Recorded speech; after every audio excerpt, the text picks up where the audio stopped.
अस्सलाम वालेकुम dear student, welcome to superior maths academy. आज हम क्लास 10th के MCQs फर्स्ट 5 यूनिट्स के करेंगे। क्वेश्चन नंबर फर्स्ट यूनिट का क्वेश्चन नंबर 1 है मल्टीपल चॉइस क्वेश्चन, यानी MCQs हैं इसमें। सबसे पहले है जी standard form of quadratic equation. Quadratic equation वो होती है जिसमें वेरिएबल की हाईएस्ट पावर 2 होती है और फिर 2 के बाद फिर सिंगल हो जाती है और फिर कांस्टेंट हो जाता है। तो और इक्वेशन है तो इक्वेशन का मतलब इक्वल टू 0 होता है, ठीक है। तो ये इसका ऑप्शन ठीक हो गया। The number of term in a standard quadratic equation ax² + bx + c = 2। इसमें कितनी नंबर ऑफ टर्म्स हैं? ये देखिए x² की एक टर्म हो गई, x की हो गई, ये कांस्टेंट हो गई, तो टोटल कितनी हो गई? 3। The number of method to solve a quadratic equation is. Quadratic equation को सॉल्व करने के कितने तरीके हैं जी? 3 हैं। एक फैक्टराइजेशन मेथड है, कंप्लीटिंग स्क्वायर है, एक क्वाड्रेटिक फार्मूला से है। The quadratic formula is, quadratic formula क्या होता है जी? x = -b + माइनस दोनों साइन इसमें होते हैं ना, √b² - 4ac/2a, यहाँ पे माइनस आता है। 2 लीनियर फैक्टर्स ऑफ x²। अब यहाँ पे देखें x² -15x + 56, इसके आपने फैक्टर्स बनाने हैं। फैक्टर्स बनाने के लिए हम क्या करते हैं? फर्स्ट और लास्ट को मल्टीप्लाई करते हैं। ये देखिए इसका प्रोडक्ट आता है 56x², सेंटर वाला है -15x। कोई भी दो नंबर लें, मल्टीप्लाई करने से 56 बने। तो यानी हम पहले 56 को देखते हैं ना, तो 7 8 और 56 होता है, और 7 और 8 को अगर आप प्लस कर दें तो वो 15 होता है।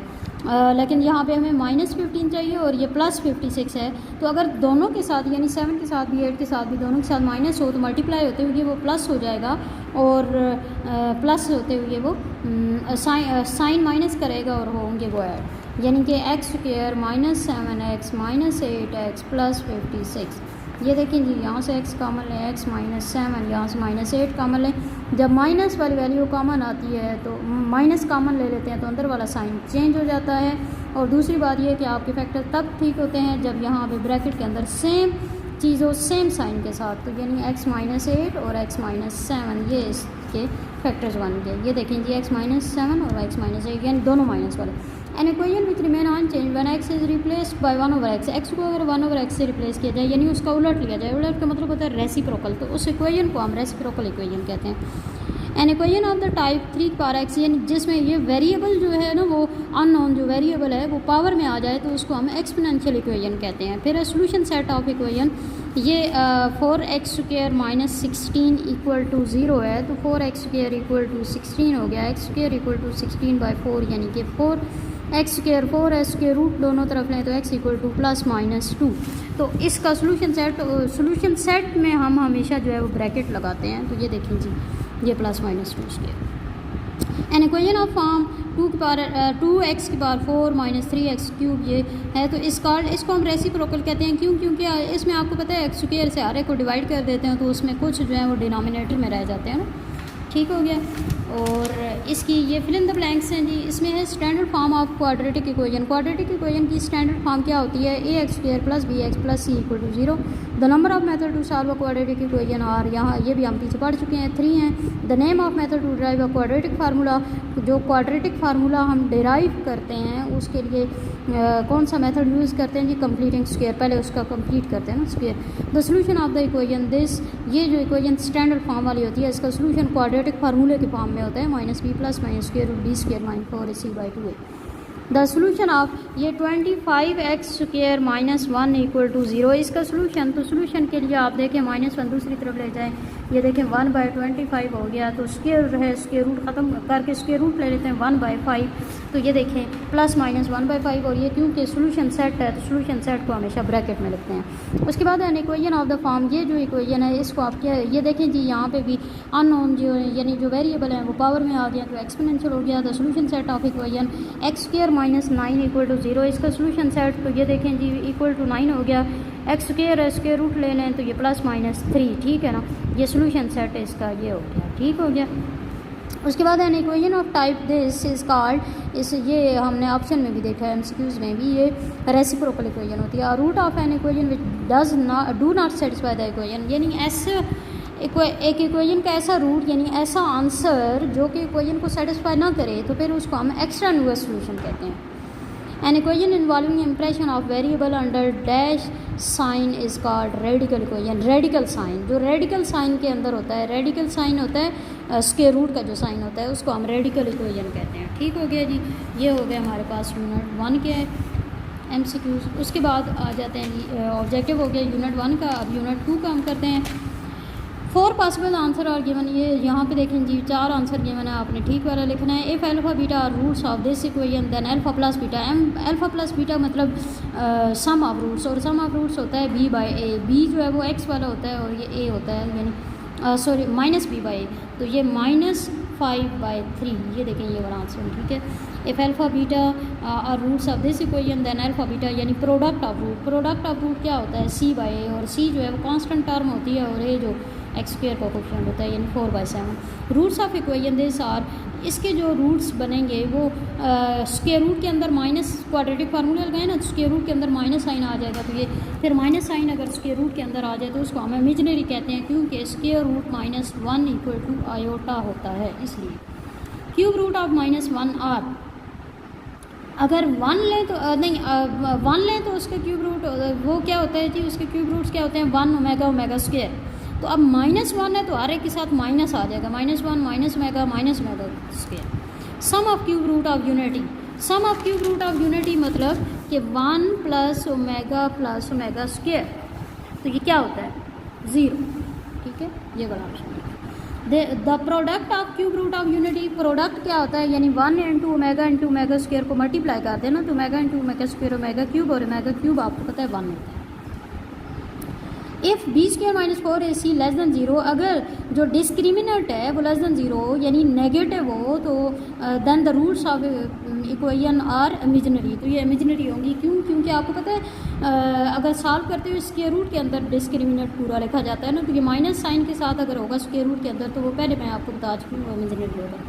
If b² - 4ac is greater than 0 but not a perfect square, यानी जो डिस्क्रिमिनेंट है वो पॉजिटिव है लेकिन परफेक्ट स्क्वायर नहीं बन रहा, यानी स्क्वायर रूट में से वो निकल नहीं रहा, तो फिर वो कौन सा होता है जी ग्रेटर दैन 0, ये इर्रेशनल वाला होगा। ठीक है, उसके बाद है 1/α + 1/β इज इक्वल टू 1/α + 1/β में आप देखें अल्फा बीटा, अगर आप एलसीएम ले लें, यहाँ पे अल्फा है बीटा आ जाएगा, यहाँ पे बीटा है अल्फा हो जाएगा, अरेंज करके लिखें अल्फा + β/α बीटा हो जाएगा। ठीक है, उसके बाद नेक्स्ट देखें जी α² + β² इज़ इक्वल टू, ये फार्मूला बनता है अल्फा + β² - 2α के, ये इसका फार्मूला बेशक आप ओपन करें तो α² + β² + 2α, और ये जो -2α है वो आपस में कैंसिल हो जाएंगे, तो α² + β² आ जाएगा। 2 square root of unity are, 2 square root of unity होते हैं जी 1 और -1, यानी 2 स्क्वायर रूट यूनिटी, इनको हम कहते हैं roots of equation this are. इसके जो रूट्स है वो कैसे होंगे, इसका आप डिस्क्रिमिनेंट फाइंड कर लें। डिस्क्रिमिनेंट जब फाइंड करेंगे तो डिस्क्रिमिनेंट इक्वल टू 0 बन जाएगा। डिस्क्रिमिनेंट जब 0 आ जाए तो वो जो रूट्स होते हैं वो रियल और इक्वल होते हैं। उसके बाद इफ अल्फा बीटा और roots of this equation then sum of roots 2α and 2β is, तो 2α 2β के क्या रूट्स होंगे जी, देखें सम ऑफ रूट्स में 2α + 2β यानी 2 कॉमन ले लें तो α + β, अल्फा + β × 2 ना, तो अल्फा + बीटा यानी सम ऑफ रूट्स हो क्या आएगा -q/p, और उसको जब 2 से मल्टीप्लाई करेंगे तो -2q/p हो जाएगा। If alpha beta roots of this equation then product of roots, तो प्रोडक्ट ऑफ रूट्स ये देखें 2α एंड 2β, यानी अल्फा बीटा इसके रूट्स हैं, तो यहाँ पे देखें x² - x - 1 = 0, तो यहाँ से 2α और 2β इनका प्रोडक्ट, तो ये देखें ये बन जाता है 4α बीटा, तो 4 × अल्फा बीटा क्या हो जाएगा c/a -1/1, तो यानी -1 हुआ तो -4 आएगा, ये देखें ये आएगा। The nature of the roots of equation is determined by, इसके नेचर ऑफ रूट्स कैसे पता चलती हैं, डिस्क्रिमिनेंट फाइंड करने से। The discriminant of ax² + bx + c = 0 is, इसका डिस्क्रिमिनेंट क्या है b² - 4ac।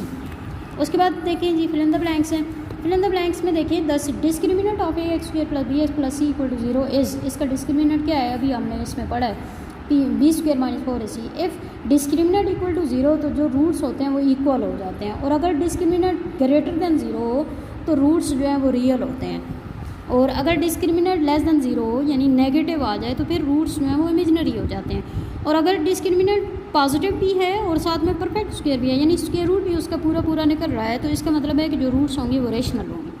और अगर डिस्क्रिमिनेंट पॉजिटिव है लेकिन परफेक्ट स्क्वायर नहीं है, यानी स्क्वायर रूट में से उसको हम पूरा नहीं निकाल सकते, तो फिर वो इर्रेशनल हो जाता है। उसके बाद if alpha beta are roots of this equation then sum of roots क्या होता है -b/a। If alpha beta are roots of ax + bx + c, product of roots क्या होगा c/a। अल्फा बीटा और दिस सम ऑफ रूट्स, इसके sum of roots क्या होंगे -b/a, तो माइनस इंटू -5/7, तो माइनस +5/7 हो जाएगा। और ये इफ़ अल्फा बीटा और roots of this then product of roots जो है वो क्या आ जाएगा c/a, यानी -9/5। For quadratic equation ax² + bx + c 1/अल्फा बीटा किसके इक्वल होता है 1/ab, ठीक है ना।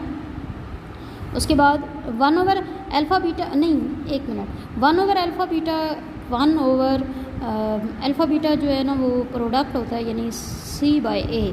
और ये देखें, ये जब थर्ड डिवीजन में आ जाए तो a/c, यहाँ पे a/c आता है, ठीक है। उसके बाद है क्यूब रूट ऑफ यूनिटी 1 ω², ठीक हो गया। उसके बाद है under usual notation sum of cube root of unity is, sum of cube root of unity यानी 1 + ω² क्या होता है 0।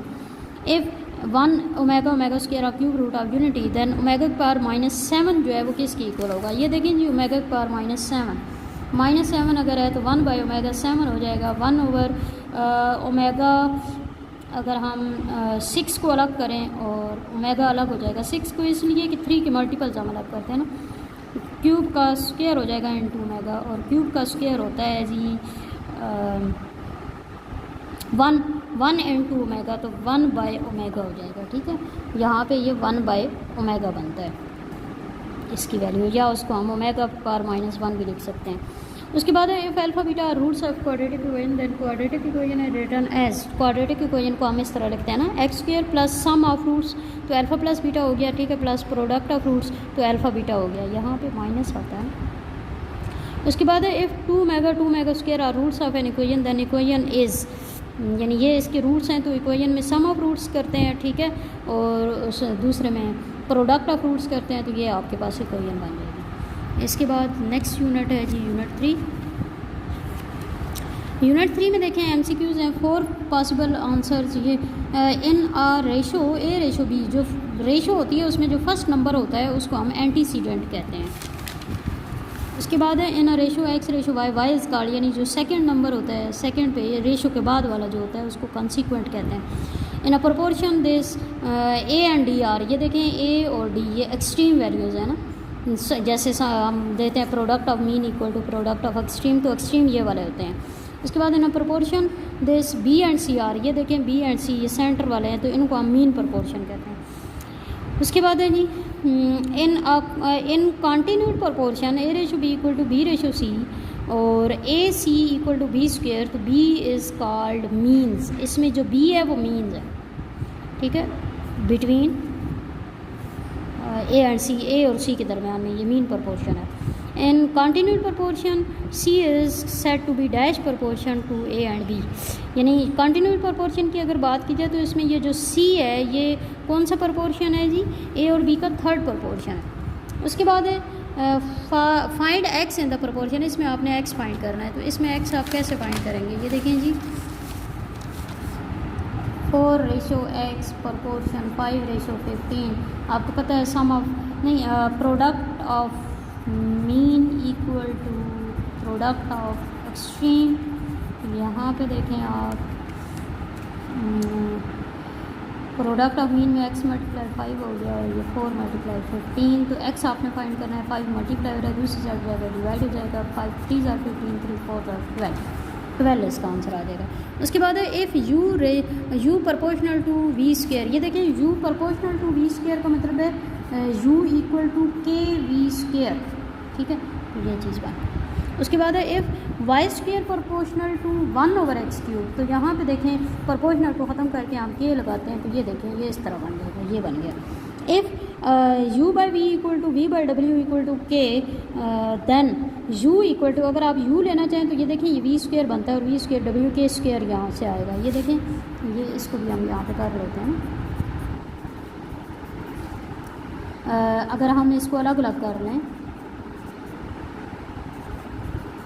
तो u = kv और v = kw, हम क्या करते हैं, यहाँ पे v की जगह इसकी वैल्यू पुट कर देते हैं k इंटू डब्ल्यू, तो ये बन जाता है u इक्वल टू के स्क्वेयर डब्ल्यू।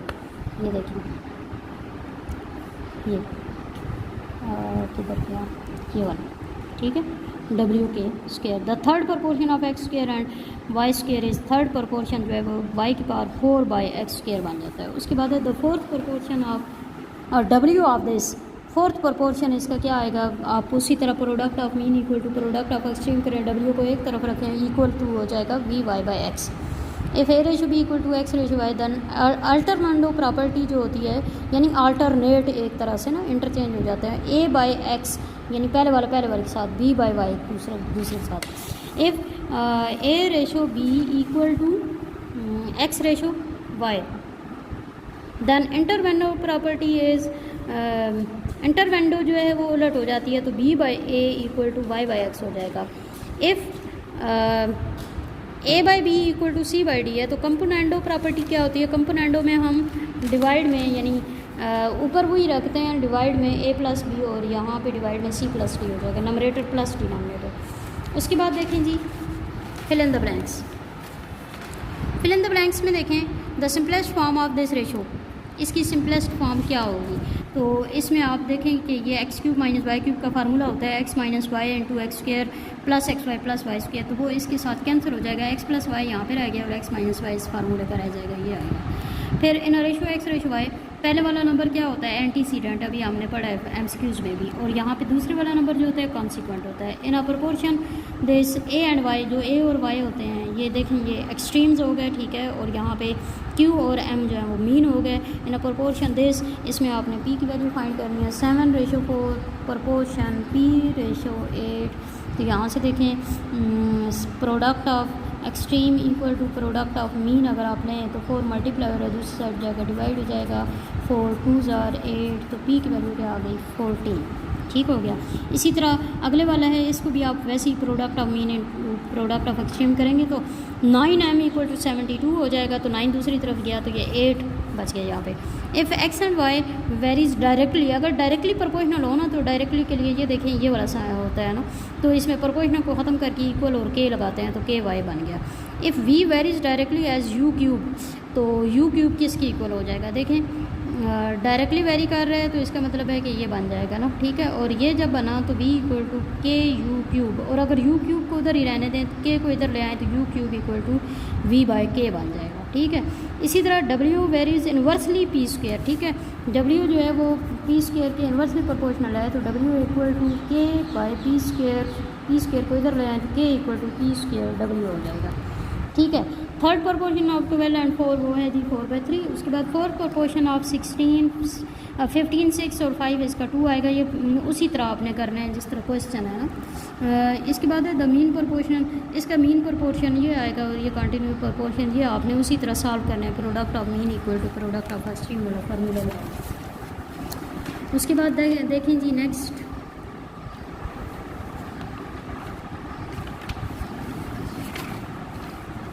यूनिट 4 में देखें जी the identity this is true for, ये x की जो भी वैल्यू यानी यहाँ पे पुट करें, पहले 0 पुट करके देखें, फिर 1 पुट करके देखें, -1 पुट करके देखें, तो क्या ये इसकी इक्वल बनता है। अगर ये इक्वल है तो इसका मतलब है कि ऑल वैल्यूज़ ऑफ x के लिए इक्वल है। उसके बाद है a function of the form इस तरह का हो, इसमें नमरेटर ये पॉलिनोमियल फॉर्म में है ना, ये नमरेटर है, ये डिनोमिनेटर है, डिनोमिनेटर नॉट इक्वल टू 0, यहाँ पे numerator and denominator are polynomial in x, तो इसको हम ये क्या बन जाती है फ्रैक्शन बन जाती है। A fraction in which the degree of numerator is greater और equal to degree of denominator, अगर नमरेटर की जो डिग्री है वो ग्रेटर या इक्वल हो डिनोमिनेटर के, डिग्री का मतलब है हाईएस्ट पावर जो वेरिएबल की है, अगर नमरेटर की बड़ी हो या फिर इक्वल हो डिनोमिनेटर के, तो फिर वो जो फ्रैक्शन है वो इम्प्रॉपर फ्रैक्शन होती है। A fraction in which the degree of numerator is less than the degree of denominator, ऐसी फ्रैक्शन जिसमें नमरेटर की डिग्री जो है यानी नमरेटर की जो हाईएस्ट पावर है वो डिनोमिनेटर से छोटी हो, तो फिर वो होती है प्रॉपर फ्रैक्शन।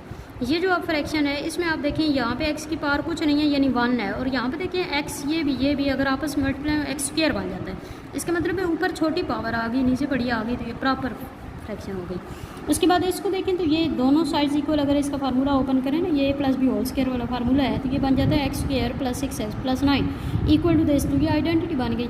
उसके बाद है X cube plus 1 over X minus 1 into X plus 2।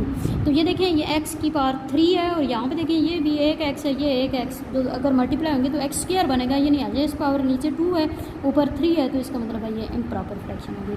Partial fraction of this are of the form, इसकी पार्शियल फ्रैक्शन किस फॉर्म की होगी, एक अननोन के साथ हम ये वाला फैक्टर रख देते हैं एक के साथ ये, यानी a by X minus 1 plus b by X plus 2। उसके बाद partial fraction of this are of the form, इसकी पार्शियल फ्रैक्शन कैसी होगी, इसमें देखिए ये लीनियर है ना, तो लीनियर के लिए हम एक लिखते हैं a बाई दिस, ये क्वाड्रेटिक फॉर्म आ गई है तो इसके लिए b एक्स प्लस c 2 आ जाएंगे। फिर पार्शियल फ्रैक्शन ऑफ दिस, इसमें आप देखें ये एक्स स्क्वायर है और यहाँ पे भी ये एक्स स्क्वायर बनता है, यानी दोनों इक्वल हैं, तो ये इम्प्रॉपर होती है, इसको पहले प्रॉपर में चेंज करना होगा, यानी डिवाइड करना होगा। ये आप डिवाइड कर लेंगे, डिवाइड करने के बाद 1 अलग हो जाएगा और a by X plus 1 plus b by X minus 1 आ जाएगा। इसके बाद हम आ जाते हैं जी यूनिट 5 पे। यूनिट 5 के जो MCQs हैं उससे पहले हम एक चीज़ देख लेते हैं, यहाँ पे फंक्शंस क्या होते हैं।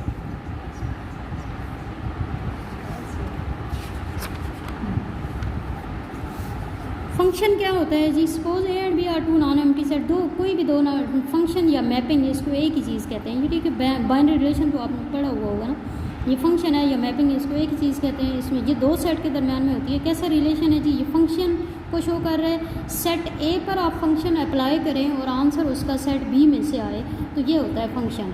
इसमें जो पहले वाले होते हैं वो ए में से आते हैं, तो इसका मतलब वो डोमेन जो इसकी होगी फंक्शन की वो ए में से होगी।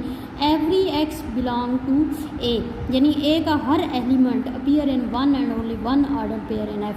फंक्शन में वो सिर्फ और सिर्फ एक दफ़ा आएगा, यानी अगर हम लेट्स सपोज के ए के हमारे पास 3 एलिमेंट्स हैं, तो तीनों एलिमेंट्स एक दफ़ा ही आएंगे ऑर्डर पेयर में, एक से ज़्यादा दफ़ा नहीं आ सकते, जिस तरह ये ऑर्डर पेयर जो ऊपर बनाए हुए हैं ना ये वाले।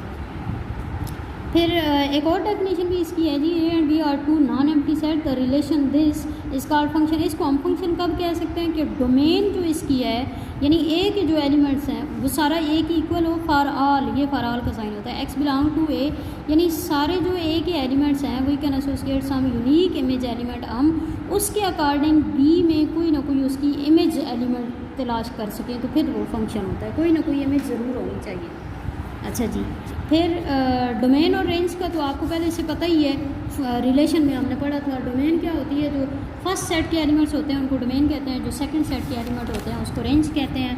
अच्छा, अब हम फंक्शंस के थोड़ी सी टाइप्स हैं ये देखते हैं। पहले इनटू फंक्शन। इनटू फंक्शन कौन सा होता है, a function F A to B is called an into function. ये कब इनटू होता है, if at least one element in B, जो बी सेट है, पहला ए वाला सेट है दूसरा बी वाला सेट, कम अज़ कम बी का एक एलिमेंट ऐसा हो जो सेट ए के किसी एलिमेंट की इमेज ना बन रहा हो, एक्स्ट्रा आ जाए।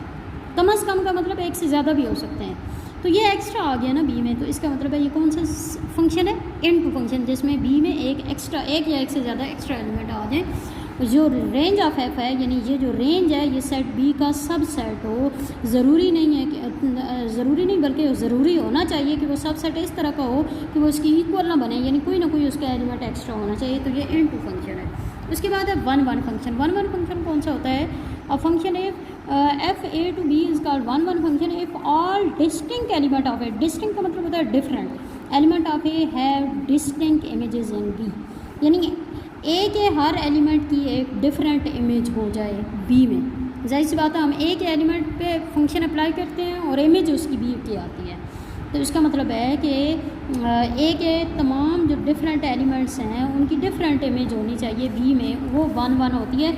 उसके लिए ज़रूरी नहीं है यहाँ पे एक्स्ट्रा हो, ज़रूरी नहीं है कि यहाँ पे एक्स्ट्रा ना हो, यानी कुछ भी हो सकता है, एक्स्ट्रा हो भी सकता है नहीं भी हो सकता, लेकिन सिर्फ एक यहाँ पे आप देखें ना, N2 में हमारे पास ये 0 की इमेज 1 है और 1 की इमेज भी 1 है, लेकिन दोनों की इमेज सेम है, लेकिन हमें 1 1 फंक्शन में कहा गया है कि हर एक की इमेज डिफरेंट होगी, कोई सेम नहीं होगा। फिर उसके बाद है N2 एंड 1 1 इंजेक्टिव फंक्शन, इसको हम कहते हैं। इसमें N2 और 1 1 दोनों इकट्ठे हो गए हैं।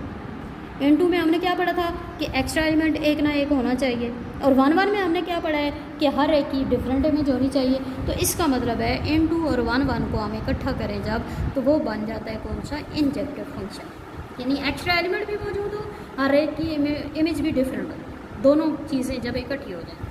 उसके बाद है एन ऑन टू और सर्जेक्टिव फंक्शन। ऑन टू को हम सर्जेक्टिव भी कहते हैं। ऑन टू कौन सा होता है जी? A function F A to B is called an onto function if every element of set B is an image of at least one element of set A. इसमें अब ऑन टू में ये है कि बी के जितने elements हैं वो किसी ना किसी की इमेज बन रहे हो। देखिए हमने इन टू में ये पढ़ा था एक्स्ट्रा एलिमेंट हो सकता है, ऑन टू में तो हमने वन में हमने ये पढ़ा है कि अलग अलग इमेज हो।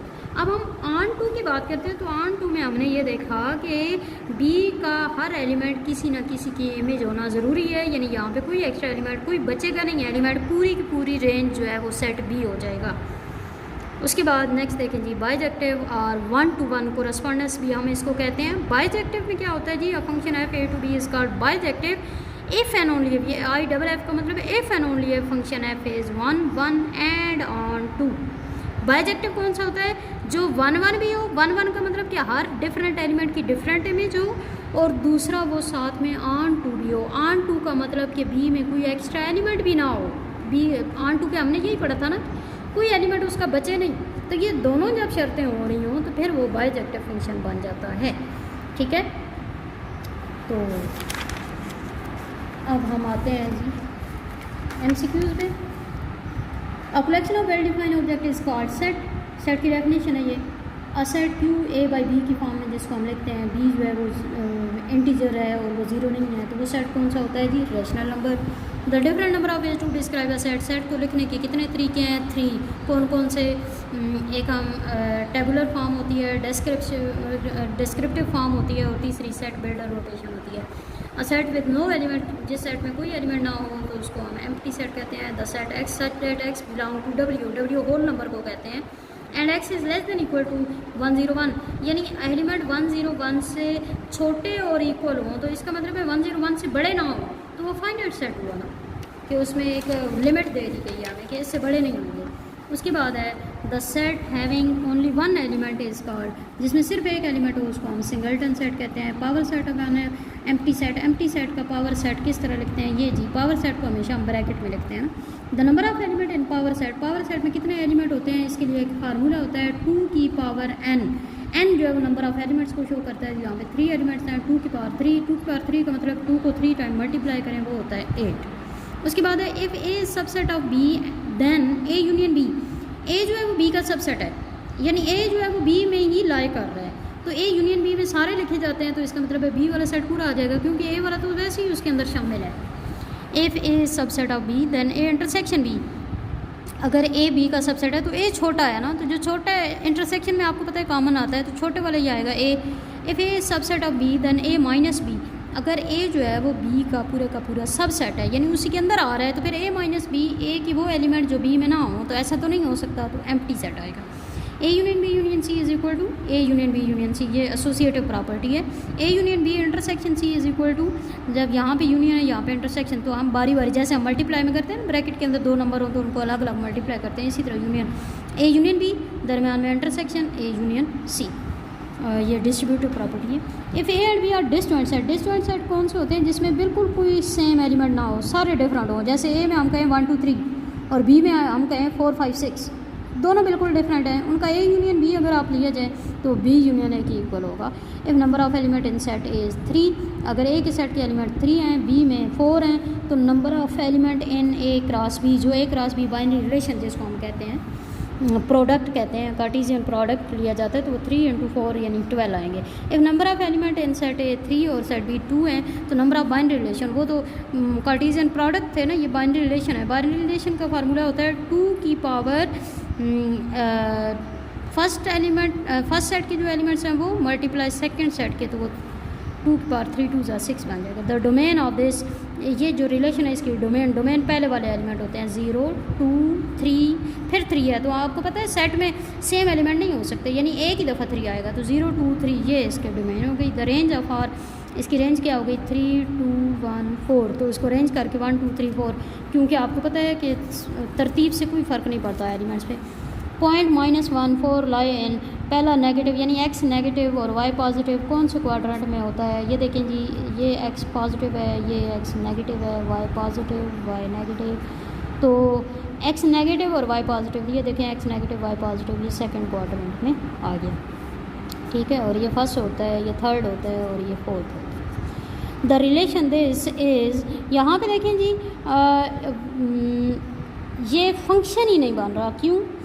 क्योंकि 3 की इमेज भी 3 है और फिर अगेन 3 की इमेज 4 भी है, तो सेम एलिमेंट की 2 अलग इमेज नहीं हो सकती, तो इसलिए ये फंक्शन नहीं है। उसके बाद है जी fill in the blanks. If A is subset of B then A union B equal to, अगर ए बी का सबसेट है तो ए के सारे एलिमेंट इसमें मौजूद हैं तो यूनियन में बी पूरा आ जाएगा। If A intersection B is empty set then A are B, अगर इंटरसेक्शन एम्प्टी सेट है यानी कॉमन कोई भी ना हो रहा तो मतलब कि वो दोनों सेट डिसजॉइंट है। If A subset of B and B is subset, अगर दोनों एक दूसरे के सबसेट हैं तो दोनों सेट आपस में इक्वल हो, उसी सूरत में ऐसा हो सकता है। A intersection B union C equal to, ये डिस्ट्रीब्यूटिव प्रॉपर्टी है तो ए इंटरसेक्शन बी दरम्यान में यूनियन, फिर A intersection C, A union B intersection C में ए यूनियन बी और फिर ए यूनियन सी इंटरसेक्शन दरम्यान में आ जाएगा। Complement of you, universal set का कम्प्लीमेंट, यूनिवर्सल सेट का उलट, यूनिवर्सल तो पूरा सेट होता है, उसका उलट क्या होगा? Empty. Complement of empty set, 5 empty को कहते हैं। एम्प्टी सेट का कम्प्लीमेंट यानी एम्प्टी का मतलब है कि खाली सेट का, कम्प्लीमेंट उलट, तो खाली का सेट का उलट क्या होगा? पूरे universal set. A intersection A complement यानी ए के एलिमेंट और जो ए के एलिमेंट ना हो, कम्प्लीमेंट वही होते हैं ना जो उसमें मौजूद ना हो, तो उन दोनों का इंटरसेक्शन हो तो एम्प्टी आएगा। ए यूनियन ए कम्प्लीमेंट में यानी एक में ए वाले एलिमेंट और एक जो ए में नहीं है, दूसरे सारे यूनिवर्सल सेट के अंदर जितने भी मौजूद हैं, तो वो उन दोनों का जब यूनियन लेंगे तो पूरा यू बन जाएगा। The set X such that X belong to A and X not belong to B, यानी ऐसे एलिमेंट जो ए में मौजूद है और बी में ना हो तो वो ए डिफरेंस बी होता है। ये जो पॉइंट है ये कौन से क्वाड्रेंट में है? दोनों माइनस के हैं, तो ये देखें दोनों माइनस के, हमने कौन से क्वाड्रेंट में किया? थर्ड में। फिर द पॉइंट पहला एक्स होता है ना, एक्स पॉजिटिव है वाई नेगेटिव है, तो ये देखें जी एक्स पॉजिटिव वाई नेगेटिव, कौन से क्वाड्रेंट में? फोर्थ में। The Y coordinate of every point is dash on X axis, X axis पे वाई कोऑर्डिनेट, हर पॉइंट का वाई कोऑर्डिनेट 0 होता है और वाई एक्सिस पे हर पॉइंट का एक्स कोऑर्डिनेट 0 होता है। डोमेन इसकी क्या हो गई? ए बी सी। रेंज इसकी क्या हो गई? ये A B C. Venn diagram जो है वो फर्स्ट ऑफ ऑल किसने यूज़ की थी जी? जॉन वेन उसका नाम था।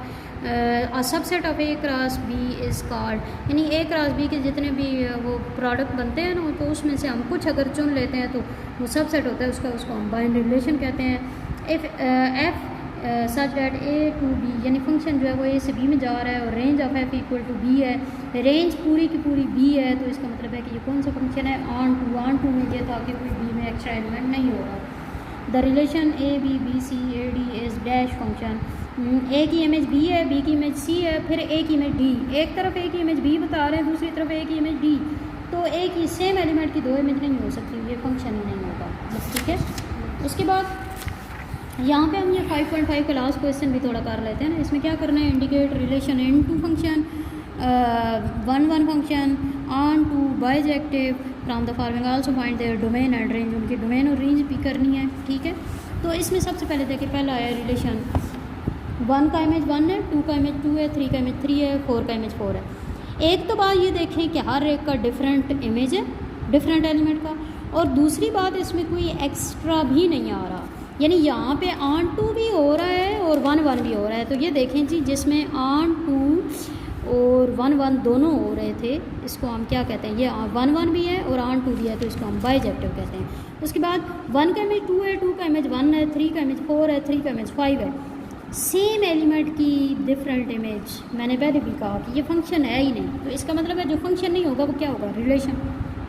उसके बाद देखें जी बी की इमेज ए है, सी की इमेज भी ए है, डी की इमेज भी ए है, तो ये फंक्शन है जिसकी ए की इमेज हम कर रहे हैं, तो ये यानी इसमें एक्स्ट्रा एलिमेंट मौजूद है, तो इसका मतलब है कि एक्स्ट्रा एलिमेंट जिसमें मौजूद हो उसको हम वैसे कहते हैं कौन सा फंक्शन होता है? वो इनटू फंक्शन, ये इनटू फंक्शन है। ठीक है, और बेशक आप खैर इसको फंक्शन भी लिख दें। अच्छा, इसके बाद R4 जो है, इसमें देखिए 1 का इमेज 1, 2 का इमेज 3, 3 का इमेज 4, 4 का इमेज 3, 5 का इमेज 4, ये देखें ना, ऐसे ऐसे आप बनाते हैं ना, 1 से 5 तक है ना, 1 2 3 4 5, ये भी 1 2 3 4 5। अच्छा, 1 का इमेज 1 है, देखें ये R4 की हम बात करें, 2 का इमेज 3 है, ये देखें ये 3 का इमेज 4 है, ये देखें ये।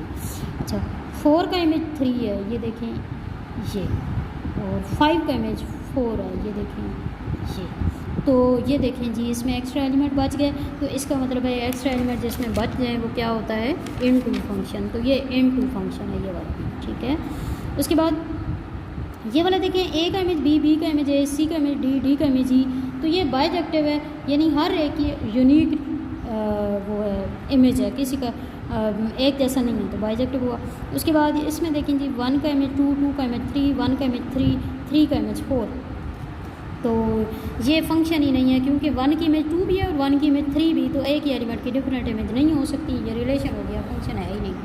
उसके बाद ये देखें जी, 1R3P5S, यहाँ पे एक्स्ट्रा एलिमेंट हो गया। तो एक्स्ट्रा एलिमेंट जब हो जाए तो एक तो वो 1 1 तो है ही, उसके अलावा वो क्या है, इनटू भी है। तो 1 1 भी हो और इनटू भी हो, तो फिर वो कौन सा फंक्शन होता है, सर्जेक्टिव। ये इंजेक्टिव, इनटू भी हो और 1 1 भी हो, ये इंजेक्टिव बनता है, ठीक है। दोनों इसमें प्रॉपर्टीज पाई जाती हैं। उसके बाद ये वाला देखें, तो इसमें 1 का इमेज सी है, 3 का इमेज ए है, 7 का, इसका इमेज ही नहीं मौजूद नहीं है। जब इमेज मौजूद ही ना हो तो फिर वो फंक्शन होता ही नहीं है। तो जब फंक्शन ना हो तो वो क्या होता है, रिलेशन होता है, ठीक है जी। ये हम आज 5 यूनिट तक यही हमने आज करना था। तो आपको अगर हमारी वीडियोस अच्छी लगें तो इसको सब्सक्राइब करें, लाइक करें और कमेंट्स भी दिया करें। Thank you so much. अल्लाह हाफ़िज़।